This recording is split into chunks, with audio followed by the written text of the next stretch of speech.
ખાંડવાળા પેંડા તો તમે બહુ જ ખાધા હશે. આજે હું દુનિયાના સૌથી શક્તિશાળી પેંડાની રેસિપી લઈને આવી છું, જેમાં આપણે ખાંડ કે સાકરનો ઉપયોગ નથી કરવાના. આજે આપણે એકદમ સૂકું ટોપલું જે ઘરમાં આવે છે ને તે અને ગોળમાંથી આ પેંડા બનાવવાના છીએ, જે એકદમ સોફ્ટ બને છે અને એને બનાવવા એકદમ ઇઝી છે. તમે ફક્ત 10 મિનિટમાં એને બનાવીને તૈયાર કરી લ્યો છો. તો ચાલો જોઈ લઈએ આ ગોળવાળા પેંડાની રેસિપી. તો તેના માટે 1 કપ દૂધ લઈ લેવાનું છે. દૂધને આપણે કોઈપણ વાટકીથી માપી લેવાનું છે અને તે નોર્મલ દૂધ લેવાનું છે. આપણે અહીંયા મેં નોર્મલ દૂધ લીધું છે. હવે એને આપણે ગરમ કરવાનું છે. સાથે મેં અહીંયા ફૂલ ફેટ મિલ્ક હોય ને કે મલાઈવાળું દૂધ હોય ને તે લો ને તો સારું રહેશે. હવે આને આપણે ગરમ કરી લેવાનું છે. હવે ગરમ થાય ને દૂધ ત્યાં સુધી આપણે ગોળ માપી લઈએ. તો જે વાટકીથી તમે દૂધ માપ્યું હોય ને એમાં પોણી વાટકી આપણે ગોળ લેવાનો છે. તો મેં અહીંયા ગોળ પણ માપી લીધો છે. અહીંયા દેશી મેં દવા વગરનો ગોળ આવે ને છે તે જ લીધો છે. તો તમે જોઈ શકો છો મેં પોણો કપ જેટલો અહીંયા ગોળ માપીને લઈ લીધો છે. હવે એને એક બાઉલમાં આપણે ગોળને અહીંયા કાઢી લઈએ. પછી દૂધ ગરમ થઈ જાય એટલે દૂધ પણ એમાં ઉમેરી દઈએ. હવે મેં અહીંયા બાઉલમાં મિક્સ કર્યું છે. તમે ગેસ બંધ કરીને તે જ તપેલીમાં ગોળ ઉમેરો હોય ને તો તેમાં પણ ઉમેરી શકો છો અને સરસ એને મિક્સ કરીને પછી આપણે એને રાખી દેવાનો છે, જેથી ગોળ અંદર ઓગળી જાય અને સરસ ઢીલો પડીને ઓગળી જાય. તો મેં અહીંયા ઢાંકીને રાખી દીધું છે.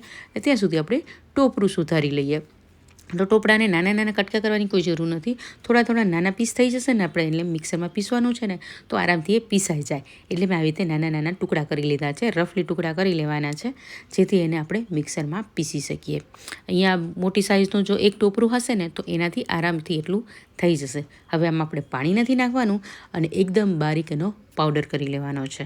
હા, ખાસ ધ્યાન રાખજો એનો પાવડર કરજો. જો કણી કણી તમને લાગતી હોય તો એને ચાળી લેજો. મેં એની છાલ કે બ્રાઉન કલરનો ભાગ નથી કાઢ્યો, પણ એનું એકદમ સરસ મજાનું પીસી લીધું છે અને 1 કપ જેટલું આ પણ લઈ લીધું છે. તમે જોઈ શકો છો 1 કપ જેટલું એને લેવાનું છે.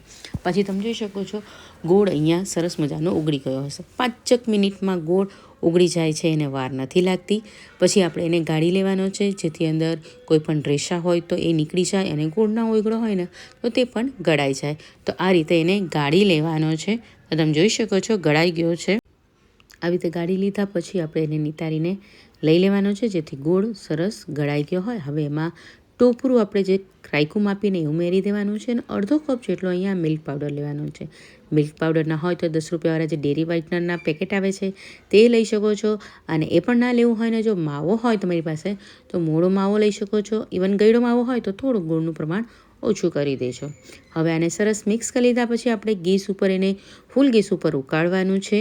આવી રીતે સરસ ઉભરો આવી જાય ત્યાં સુધી આપણે એને ફૂલ ગેસ ઉપર ઉકાળવાનું છે. પછી તમે ઈચ્છો તો મીડિયમ ગેસ કરી શકો છો, કેમ કે આમાં થોડાક છાંટા ઉઠશે તો તમારે એને ધ્યાન રાખવું. અને આવી રીતે ઘાટું થઈ જાય ત્યાં સુધી આપણે એને પકાવવું છે 5 થી 7 મિનિટમાં. અને જો મીડિયમથી કે પછી નાનો ગેસ ધીમો ગેસ રાખ્યો હોય તો પછી તમારે એને 10 થી 15 મિનિટ થઈ શકે, એથી વધારે ટાઈમ નહીં લાગે. તો આટલું ઘાટું થઈ જાય અને પેન છોડવા માંડે ત્યાં સુધી આપણે એને પકાવી લેવાનું છે. તો તમે જોઈ શકો છો આ સરસ મજાનું પાકીને તૈયાર થઈ ગયું છે. હવે એમાં એલચીનો પાવડર ઉમેરો હોય તો એલચીનો પાવડર ઉમેરી શકાય છે, નહીં તો પછી સ્કીપ કરી દેવાનો. અને સરસ મજાનું મિક્સ થઈને 2 કલાક ઠંડુ થવા મૂકી દેવાનું. તમે જોઈ શકો છો સરસ મજાનું ઠંડુ થઈ ગયું છે. 2 કલાક થશે એટલે એ થોડોક સેટ થઈ જશે. એટલે ખાસ એને 1 કલાક તો એને ઠંડુ થવા દેજો જ. પછી હાથમાં ઘી લગાવીને એના જેવડી જોઈએ એ સાઇઝના પેંડા બનાવીને તૈયાર કરી લેવાના. તો તમે જોઈ શકો છો મસ્ત મજાના પેંડા બની ગયા છે. અત્યારે થોડાક ઢીલા જ તમને પેંડા લાગતા હશે, પણ આ પેંડાને તમે 12 કલાક કે પછી આખી રાત રાખી મૂકશો ને બહાર જ તો એ સરસ મજાના જામી જશે. અને જેમ આપણે માવાના પેંડા બનાવતા હોય ને એવા જ આ પેંડા તમને લાગશે. એમ જોઈ શકો છો એકદમ સરસ મજાના માવા જેવા જ પેંડા તૈયાર થઈ ગયા છે. તો ચોક્કસથી ઘરે આ ટ્રાય કરજો અને મને કમેન્ટ કરીને કહેજો તમને રેસીપી કેવી લાગી. રેસીપી સારી લાગે તો વિડીયોને લાઇક અને શેર કરી દેજો. અને બીજી કઈ કઈ રેસીપી જોઈએ છે તે પણ કમેન્ટ કરી દેજો. અને હા, સબસ્ક્રાઈબ ના કર્યું હોય તો સબસ્ક્રાઈબ કરી લેજો. ઇન્સ્ટાગ્રામ ફેસબુકમાં ફોલો જરૂર કરી દેજો. તો આવજો, બાય બાય, થેન્ક યુ, જય શ્રી કૃષ્ણ.